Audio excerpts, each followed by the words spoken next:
Yes. Okay.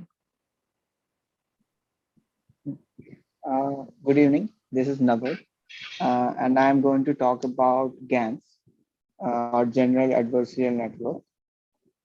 First of all, let's look at the overview of our presentation for today. Uh, First of all, we will introduce you to the basic idea of GANs and its architecture. Moving forward, we will introduce you to the datasets that we have used to showcase the implementation of GANs. We have implemented DCGANs or Deep Convolutional General Adversarial Networks on Celeb A HQ dataset or high quality dataset and GAN ADA, which deals with training GANs with limited amounts of data is available on the CARS 196 dataset. Uh, Also, we will also showcase the model architecture that we use in DC CANs and the outputs that we got for each of the two models. Uh, After that, we will showcase and explain the code for that we have used for our implementation and the future scope of CANs. So, without wasting any more time, let us understand what are GANs.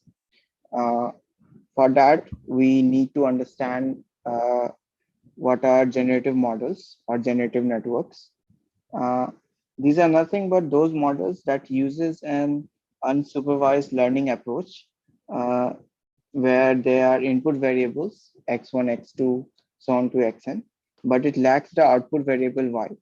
So, and we use the input variables to train the generative models such that it recognizes patterns from the input variable or the underlying data distribution to generate an output that is based on the training data. In layman terms, we can say that generative models are able to generate new samples that are not only similar to the examples or the input data, but also indistinguishable. Some example of generative models that are commonly used are naive Bayes classifier and Gaussian mixture models. And another modern example is generative adversarial networks or GANs.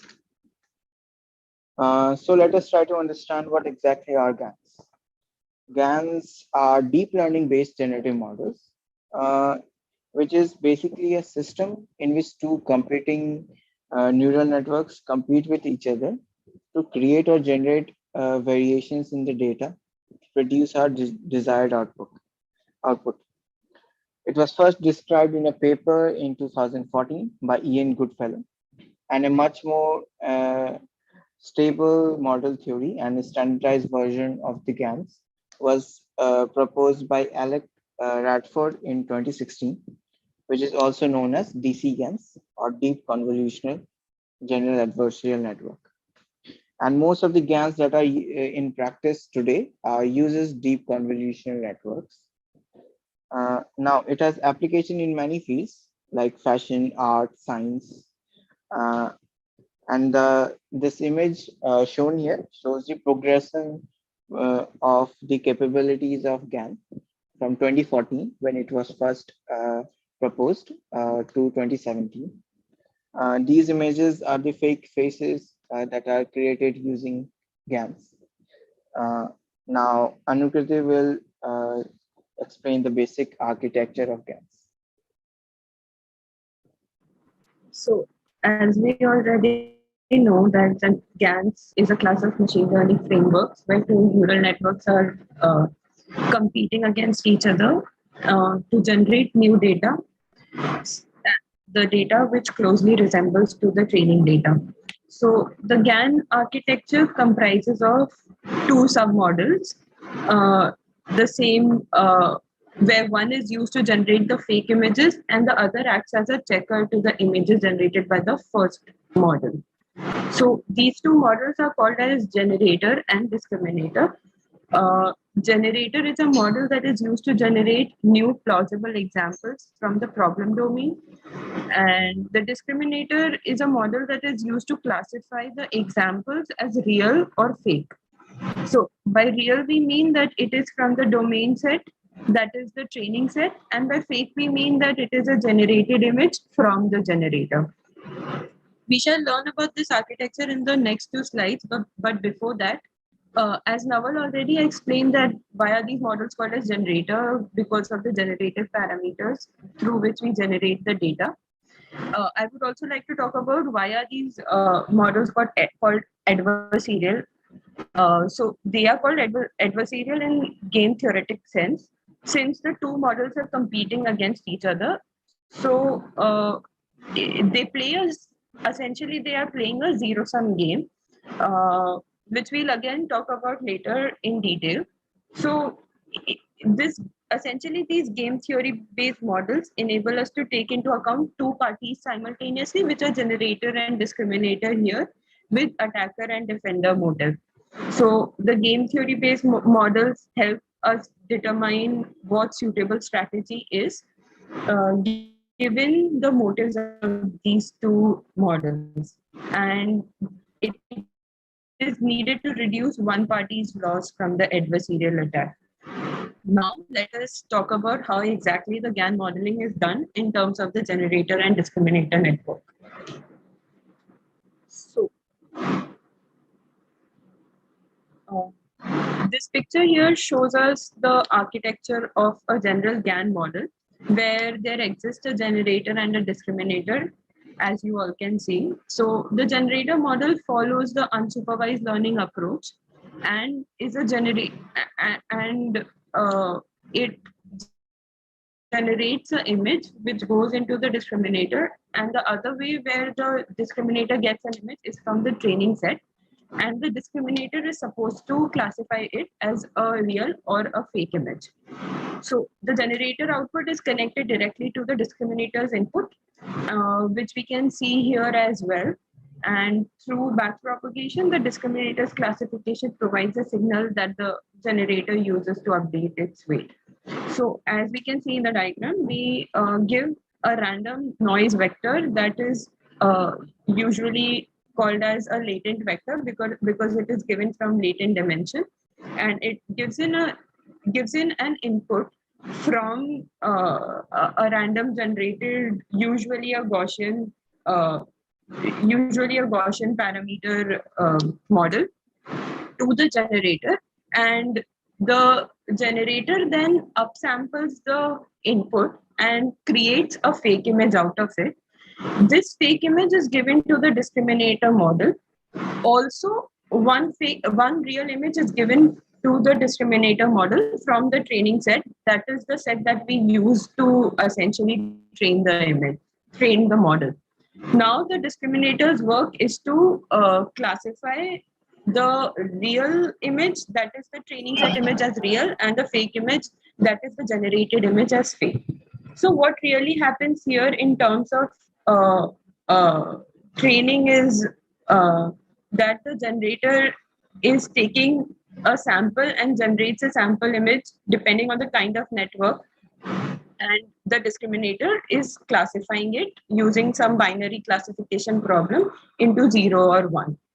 And in such a way, the training phase goes on, and the generative model analyzes the distribution of the data uh, after the training phase in such a way that after the training phase, the probability of the discriminator making a mistake maximizes.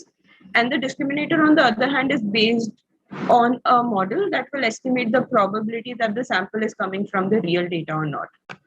So we'll take a deeper look on the generator and discriminator side of the architecture.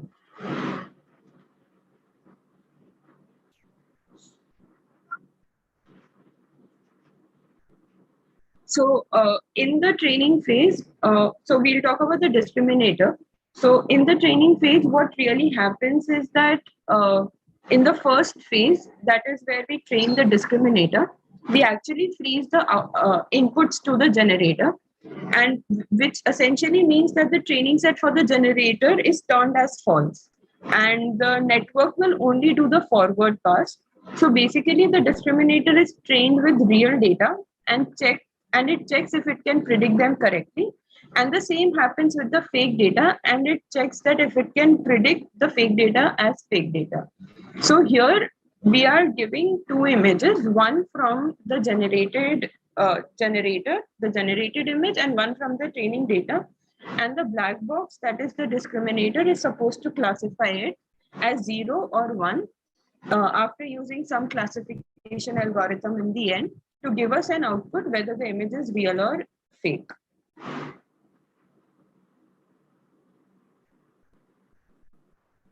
In the next phase of training, there's this second part where we train the generator and freeze the discriminator.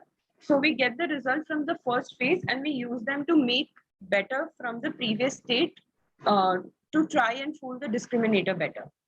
So essentially in this diagram, this 100Z is signifying that we are giving in an input vector, a random noise input vector, usually from a Gaussian, but here it is uniform. So there can be any random distributions that can be used to give in as inputs, as different architectures have different distributions.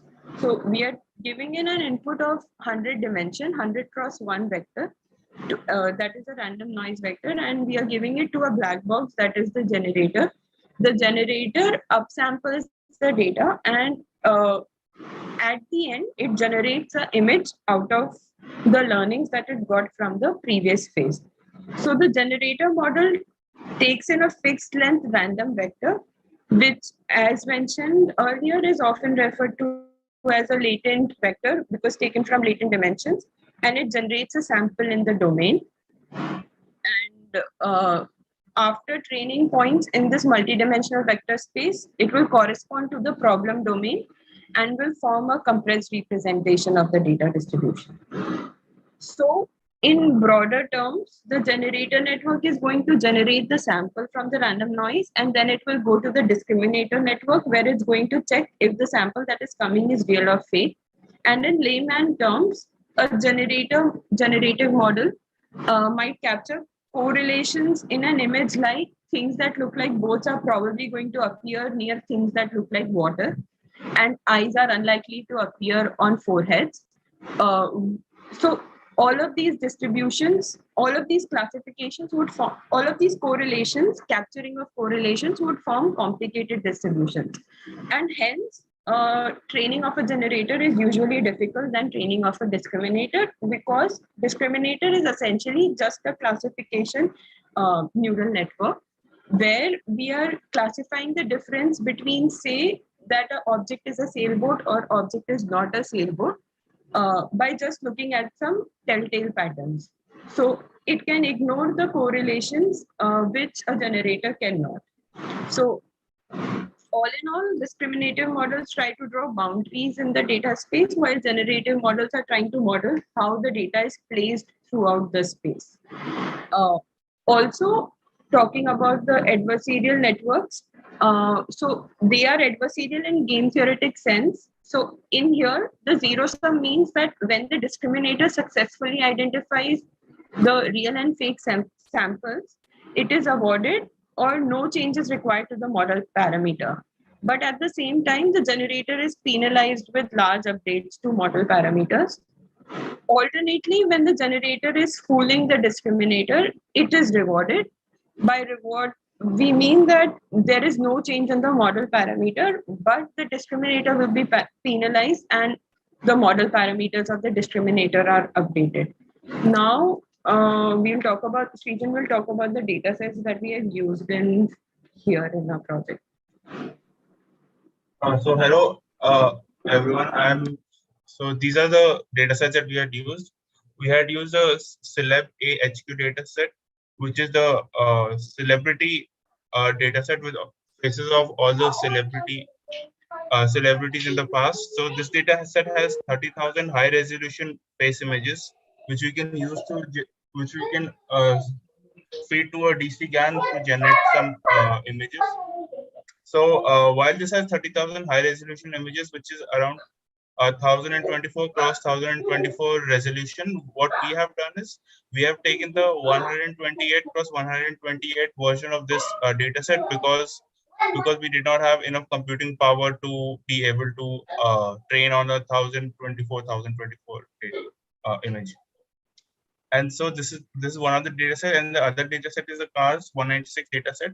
So this data set contains around 16,000 images of cars. So as you can see, this data set has significantly less number of images, and because of that, we will try to train a GAN, ADA version of GAN on this data set. So now I'll explain the code, but before I do that, I will explain the models. So Anukriti will explain the DCGAN model in a bit more depth now. So we shall talk about the most famous GAN model now, that is the DCGAN model. It had come out in 2016 by Radford, and later we'll talk about the ADA model. So as the name suggests, this is the GAN variant where both the generator and discriminator models are made of convolutional neural networks, since DCGANs means deep convolutional generative adversarial neural networks. So, it was a very significant contribution in the area of GAN modeling, since they developed an architecture where their network was doing far better than what was initially proposed in 2014 by Ian Goodfellow. That was the beginning of the GANs era.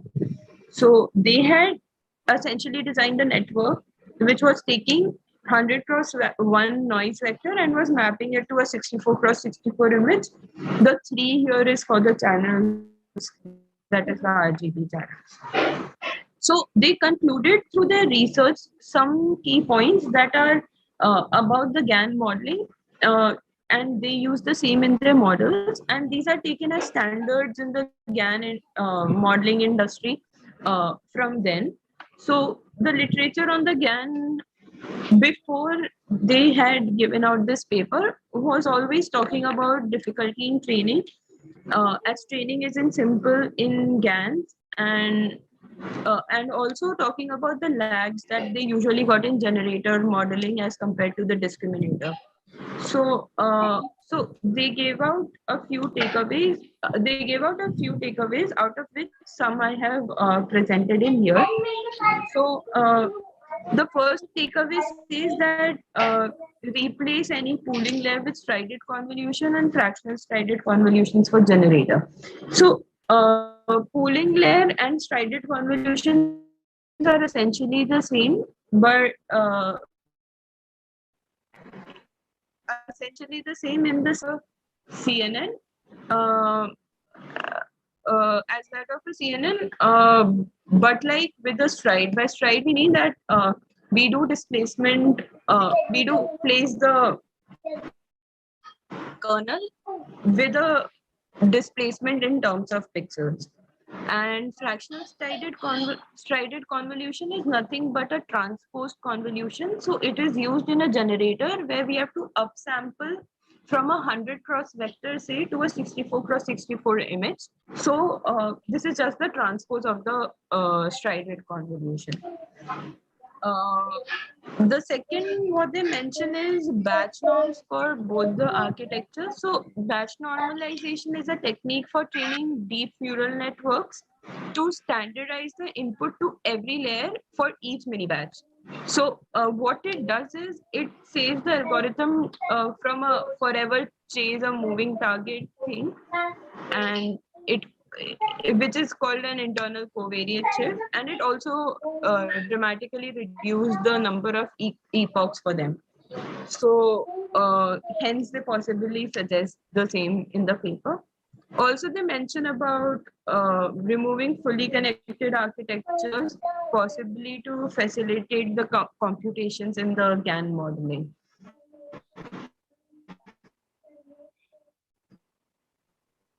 But there were a few takeaways about the activation functions as well.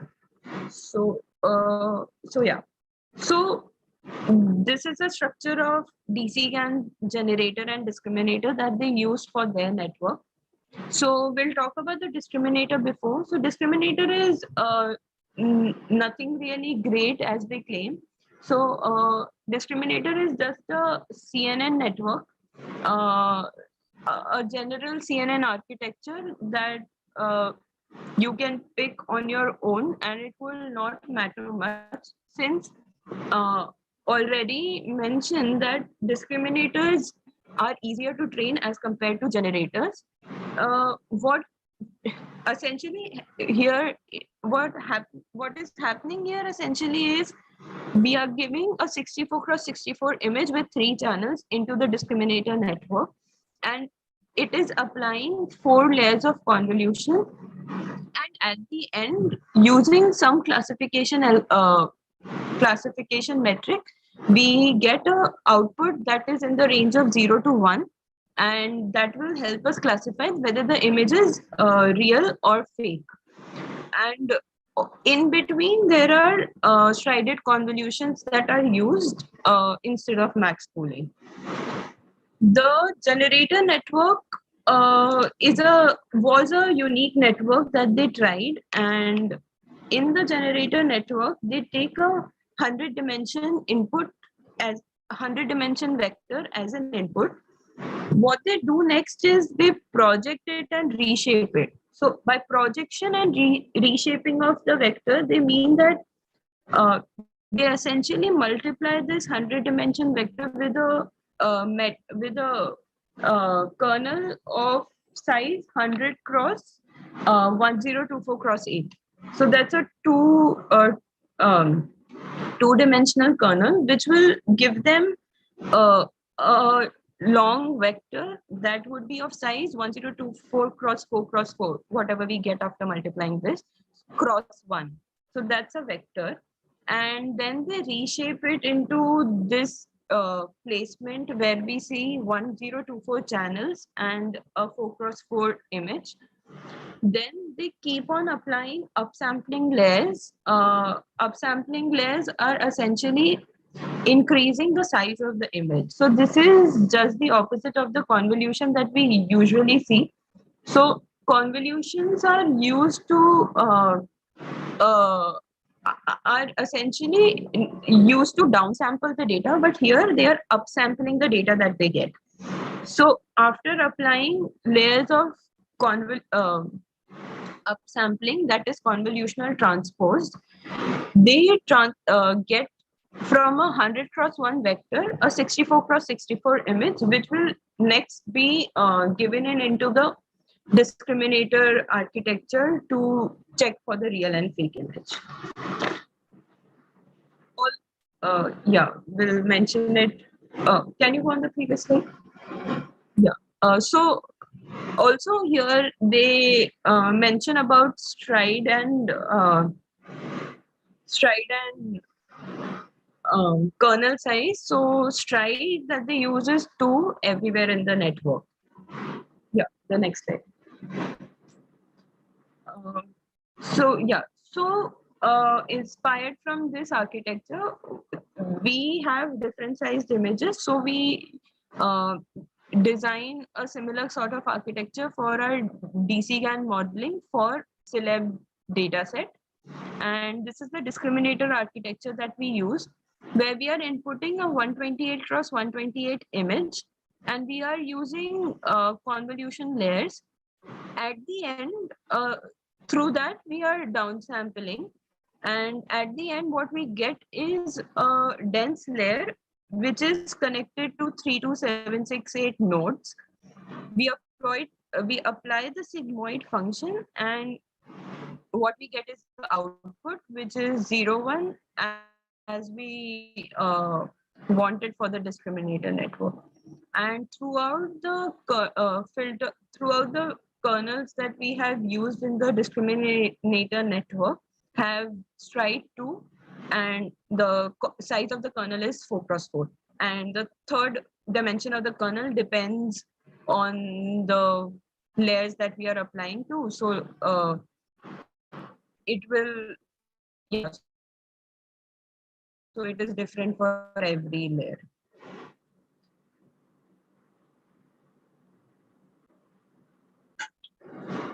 So in the next architecture, we are talking about the DCGAN generator architecture, wherein we are taking a 128 cross one dimension vector, and we to get into, we make a densely connected layer, and we reshape the densely connected layer that we get of 32768 nodes into 16 cross 16 cross 128. Now, since we have to generate the image, we start upsampling we start applying convolutional transpose, that is upsampling. And from 16 cross 16 cross 128, we reach to the output image, that is 128 cross 128.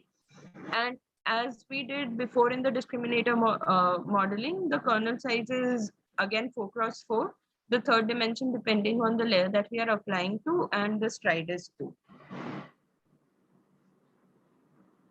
So the after using this architecture, the output that we get is as shown in this slide. So we trained GAN network on around 3,000 images, 30,000 images for 300 epochs, and our code ran for around 3 days. So the loss function that we use is binary cross entropy as used by the Radford paper, and for both the generator and the discriminator model. And the last image that we see shows the result we got after training for 300 epochs.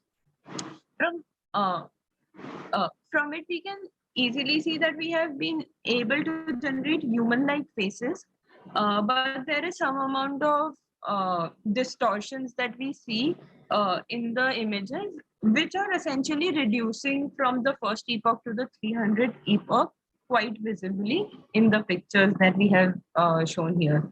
So this illustrates that GANs are quite powerful in generation of fake images, and also like there is some background noise that we can see in the 300 epoch image, but the distortions and the background noise certainly reduces when we go from the first to the 300 epoch.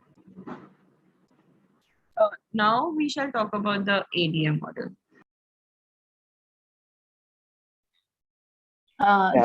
Just a moment. I mean, does anybody have any questions this far? So she has described the basic GAN model and shown outputs. Does anybody have any comments or questions at this point?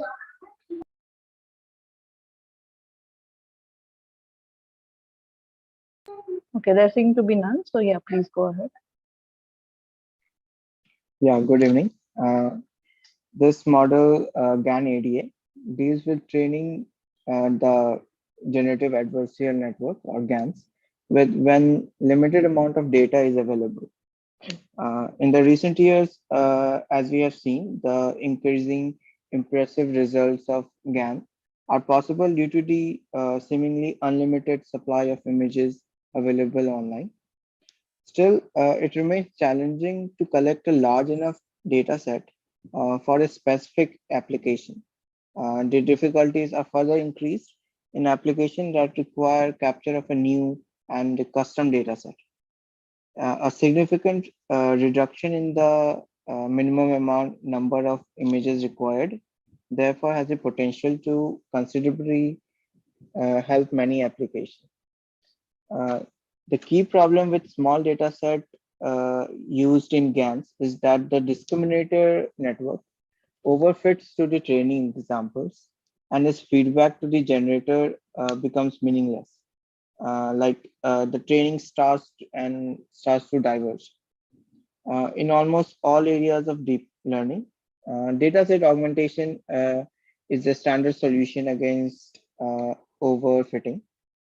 However, training a GAN under such dataset augmentation technique results in the model to learn to generate the augmented images itself. So we are not able to get the original images. So in the paper titled Training Generative Adversarial Network with Limited Data, that was proposed by NVIDIA, the StyleGAN2 ADA model was proposed, where the augmentation probability of images is adaptively changed during training itself. So now before moving forward, let us first understand the basic idea of data augmentation. Data augmentation is a regularization technique where the original data set is expanded by creation of artificial variation of the available images. Some example of image transformation that are used for augmentations are image rotation, changing of image brightness, zooming, etc. Data augmentation is mostly used in situations when you have a training data set with images that look very similar to each other and will result in the failure of the model to learn relevant features of the image and will be unable to generalize the image that will be put through the model for real life situations. To avoid this problem, we can apply data augmentation techniques to alleviate overfitting. Uh, One of the main problems in applying dataset augmentation in GANs is of leaky augmentation. Srijan? Yeah.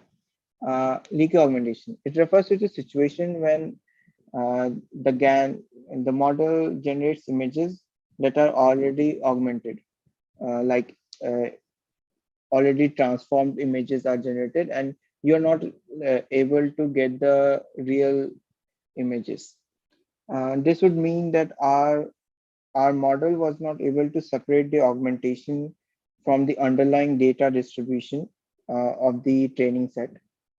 For example, if we perform rotation of the images by a random multiple of 90 degrees, uh, the training with equal probability, the original orientation of images is impossible to infer, as like every orientation of images will be available in the input of the generator almost equal number of times. So this information about the original orientation of the images is destroyed. So one of the uh, answer to deal with leaky augmentation is to use invertible data augmentation. A simple trick to make data augmentation invertible is to only apply these augmentation with some probability. That way, the original version of the images will be more common and the data distribution can be inferred by our network. So, Naval, I have a question. So, I don't think I completely understood this leaky augmentation problem. So, you say that if you have these rotated images equally probably occurring, uh, so what is the issue? But this is how we usually augment data, right? We Yeah, do these. uh, the problem with generator is like it gets the input. So if we augment the images with equal probability, Mm. so it will consider those rotated images as input itself. So Susan, could you move to the next slide? Yeah, here we can see like in the B part, we are showing random 90-degree rotation. Mm. So in point B, we have increased the probability of augmentation to 90%. Like 90% of the images are augmented. So the output images that we are getting from the generator are itself rotated. Mm-hmm. That is the problem. And like in the C part, if the probability of augmentation is less, the output images are not rotated. It is similar to the real images.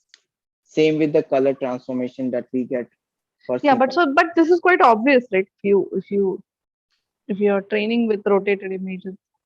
Yeah, this is So obvious, but the thing is that we want our generator to not give the rotated images. We want real type of images. okay, That is our like right. Okay, yeah, go ahead. Let me yeah. hear more. Here there are some of the examples of leaky augmentation that we have gathered from the original paper. These show three examples of data augmentation and the image produced without using invertible data augmentation in the model. Uh, We also have the graph which shows the relation between FID with respect to the probability of executing the augmentation. So the Here, images displayed are all generated images, or there are yes, some other? all of them are generated images. Okay. Uh, Here, FID is a performance metric that calculates the distance between the feature vectors of the real images and the fake images. The lower the FID represents the quality of the image generated by the generator is higher and similar to the real ones. So as we can see here, at points D, E, when the probability of random 90-degree rotation is high, FID is high. That suggests that the output images uh, are not quite similar to the real ones. Also, we can see that in the first example of isotropic scaling, it is an example of a safe augmentation that does not leak regardless of the value of P. So if we put all of the images through augmentation, still the output images are quite similar to the real ones. However, in the case of random 90-degree rotations and random sequence of color transformation, when P is too high or probability of augmentation is too high, the generator cannot know which way the generated images should face, how the color should be, and ends up picking one of the possibilities at random. Uh, Also, the plots between FID with respect to P between all the three uh, augmentation, we can see that as long as P remains below 0.8, leaks are quite unlikely to happen in practice. So that is like kind of a breakpoint when which we can use to make sure that our output images are quite not augmented. Next, yeah. As we have already said that we are dynamically updating the augmentation strength or P, probability of augmentation. So in our model, we are control the augmentation strength based on the degree of overfitting of the discriminator model. In short, we control the augmentation strength as follows. We initialize P to 0. That is, in the first batch, we do not add any augmentation.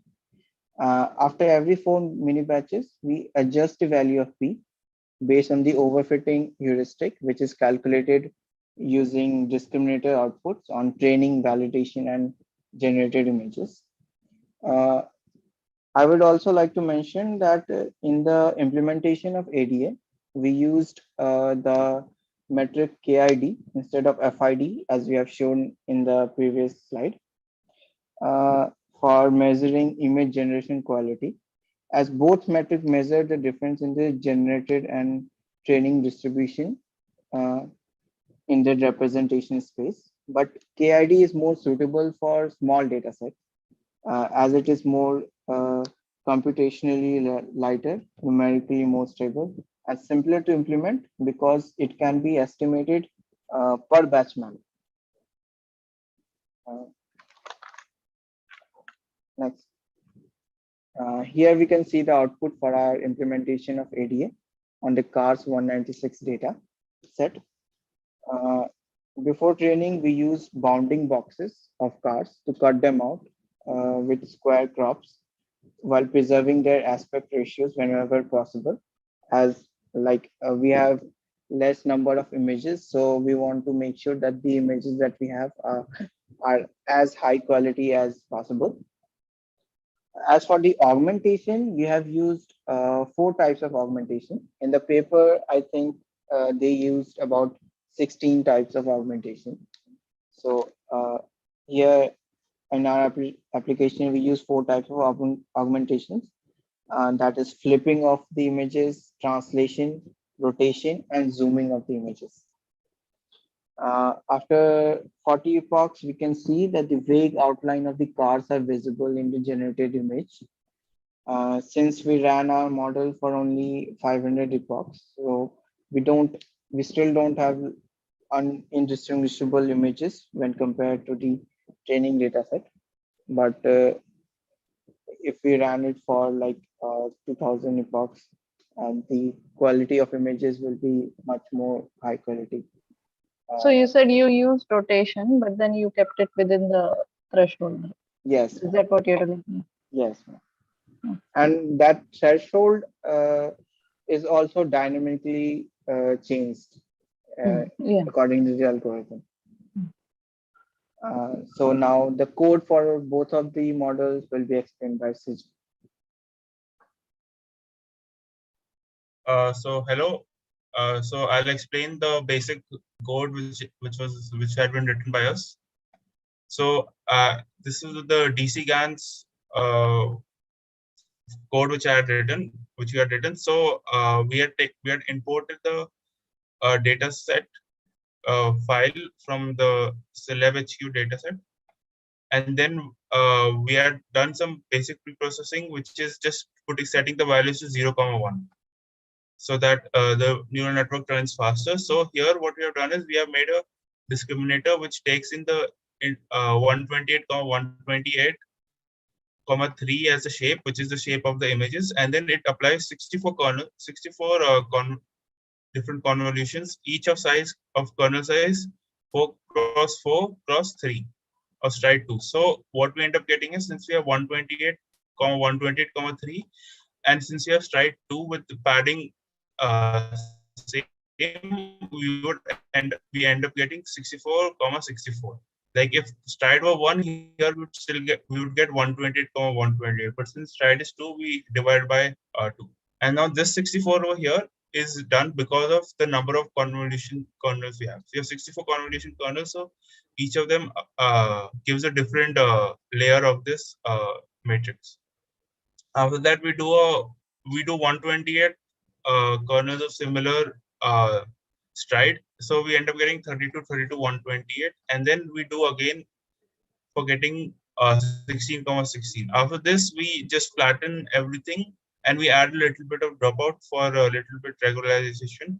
So we end up getting 16 into 16 into 128 nodes, which is so many nodes, on which we apply a fully connected neural, fully connected node to a one node, on which we apply sigmoids, so that yes, we will apply activation sigmoid so that we get a value between 0, 1 as the probability of it being real. So now in a similar way, we make a generator as well. Here we are using this thing called 2D transpose, which basically halves the dimensions. So since we are using 2D transpose 3 times, we divide our input length in the starting by 3, so that after taking the latent dimension in 2D transfers, we end up 128, 128, 3. Now, in a similar manner, this is the discriminator and the generator. So like that, we have made a GANs class where we train or the discriminator and generator. So here we first take the batch size and then we generate a random normal noise of the latent dimensions, which we feed to the generator, and then we combine these two images, and then in this case we keep the generated images as having the value 1 and the real images having the value 0 for the discriminator. And then on the discriminator, we feed the discriminator the combined images, and then we apply the gradient on this to see where to train the discriminator. And then after that, so the generator So there is some there is a line there which says this is an important trick. What is that? So this important trick is basically in the labels, instead of having like 1, 0 labels, you're having a 0.95 or like 0.99, like that you're having labels. So empirically, what it has been shown is that having not like proper 1, 0, but having a little bit close to 1 and little bit close to 0 labels actually helps the model learn faster. So this is the important trick over here. which is just putting a random uniform value Mm-hmm. around 0.0. So that Okay. helps the model train better. And this gradient dot tape is the auto gradient function of the class. So that is what's being happening here. This is how the putting the gradient in the optimizer. So, and then this is how the discriminator is being trained. And in a similar way, we're training the generator with this in a similar way with the auto gradient function. So that is the GANs class, and this is the GANs monitor class, which is basically just getting the various statistics of the class, and it's also storing the generated outputs in a file separate. So, and then here we train the model a little bit, and that is all the DCGAN's code is required. So, and then in adaptive augmentation, we have done a little bit more. So, essentially, there's a little bit more pre-processing here because we need to do some we need to do some augmentation of the data. So, we basically crop the data a little bit by take. So this bounding boxes values are already given with the data set. So all we do is find the center values of this data set to find the center x and y's, and like that we crop the image, and then in and then we also change the pixel values to 0, 1 for easier training, and then we apply this map on the data set. So here we actually need the test data set because this validation data set decides how much augmentation will be used. So this is the this is how the cars look in the training data set. So here we use the kernel inception distance, which is the inception version 3's model's output. So it's based on that too. And so this is the adaptive augmenter which we have used. We have set the probability as 0 for now, and eventually, and then in the training, it keeps getting updated based on how the augmentation happens. And then here we have the GANs architecture. It is a similar architecture to the DCGAN, so there's not much need to go into it too much. So this is the training class which you train the GANs, and then I'll just show the output of the train. So this is how the output looks. Yeah. So in the starting, we were getting some gray noise, but then eventually we keep getting the shape starts, the generator starts learning the car's shape on how to fool the discriminator, and eventually we end up getting like somewhat good photos every now. Towards the end, we get here we get some one car which is good, and then the rest all are not that great. And then what I did was we trained it for another 100 epochs, and then towards the end, so this is total 400 epochs right now. Then towards the end, we were still getting some bad images, but some 1, 2, 3 more images were becoming like they looked like cars. And then after all the final images, after training it like for 500 epochs, we ended up getting like such images which look like really good cars. So I think like if we trained it for like another 100 epochs, we could have gotten a lot better images, but I had stopped. So this is the code for the training, and now so yeah. So now I would like to talk about the future scope.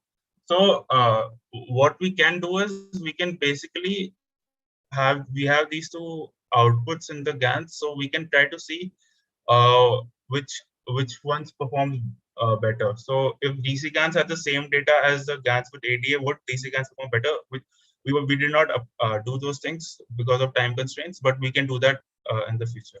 And we can implement other kinds of GANs as well, like cycle GANs or progressive GANs, to see which GANs would be a lot better. And now, there is some kernel inception distance is like an unbiased estimator, but the issue is it has a lot of high variance. So it is not, sometimes it does not give good results. So It has a lot of what? variance, the Variance. distance. Yeah. So it does not give the good results some of the time. So we can we can probably research on some better methods, better distance methods than KID. So that's the thing we can look for in the future. Yeah. So thank you. That is the end of the presentation. Okay, thank you. That was a nice presentation. Um, so, so this data augmentation thing, right? So I hadn't read about it before. So this is the first time I'm looking at it. But so has this data augmentation been, so whatever data you generate with this data augmentation, and suppose you want to actually use it for training or, for further purposes, deep learning, has that kind of thing been done? And how good or bad are the results? So for pre-processing, I'm not sure. I haven't looked into that for this. Okay. So is Naval, if you want to add something. sorry? Yeah, ma'am. So NVIDIA paper, they mentioned like the adaptive images. There's still research going on, like many things are the first most of the GAN, the first priority is to get the training set should be high, right? So this adaptive is like you have the last option, like you don't have the time or the resources to get the number of data images. Then you use this adaptive um, Right. discriminated augmentation. And still, if we just compare, even for like 16,000 images is still quite a lot. So if like if we only have 3 or 4,000 images, then the difference in between the dataset augmentation outputs will be much better than the DCGANs or other GANs. But uh, so they So you're mentioned telling like me that if you have very few images to begin with, then you think you there don't isn't. go with the adaptive augmentation. They clearly mentioned these sentence. But then if one has enough images to go ahead, then why would they go for data augmentation? So One would go for data augmentation if there are very few images to train yeah, on. and if you have very few images, and they mentioned like many things, like he mentioned like a KID, right? So they are still searching for new images. So I don't think like the output images for ADA has been used as input images for other GANs, because GANs is already complicated enough. Like original images are not giving like too good for small number of epochs. So Also, ma'am, we had tried this previously. We were trying this instead of on the cars, we were trying it on the Caltech birds dataset. But Which the one? dataset, the birds Caltech data birds. set, Caltech. Okay. But the issue was the dataset was not available on TensorFlow like the very next day. Like when we implemented it that day, it was all working, and then the next day when we were sitting and running the code, the dataset was not available on the from where we were taking. So that's why we had switched to this cars bird. But in general, like if you don't have much data, then there's no point in using Yes, it. But ma'am. there could be some Also, Yeah, this is like a no-win situation, right? I mean, if I already have enough data, why would I go to like this it could kind be of? that you have just enough data to be able to augment, but not enough to train from. Like in those situations, this could be useful in very niche and specific. Yes, so exactly. So what I mean is, what is the, so this is very situation dependent, right? yes, So ma'am. This is very situation dependent. Also, the dataset that he mentioned, that Caltech bird 2010 dataset, that dataset only had like 6,000 images. So that was a much better implementation of ADA, but yeah, but it didn't work out. okay. All right. So does anybody else have any questions or comments? adding to what these Naval and Srijan said, so we have the output of the Caltech word data set still with us, but the code, so the TensorFlow library removed the data set itself from their So he repo. mentioned. So yeah, so we don't, but yeah, it has 3,000 images, so it was working well on 3,000 3,000 Yeah, so images. I'm talking in situations where you have something like 200, Yeah. 300 images. Yeah. Okay, so in that situation, see, that is when one wants to do data augmentation. If you want to apply any deep learning method, because see, a lot of industrial problems that come by, they don't generally have, they aren't focusing on creating a data set, right? At least, I mean, people who are coming newly setting up machine learning departments at their R&D departments, they aren't really looking to create data sets for people to use or even for them to use right in the beginning. They have very few images to get started with. And so if, so these kind of situations occur, and then for that problem, that is when you really want to use augmentation. So I just wanted to know if, this kind of thing has been done. Okay. All right. Yeah. So that was a very interesting talk. Number of things new to me. So I hope the others enjoyed it as well.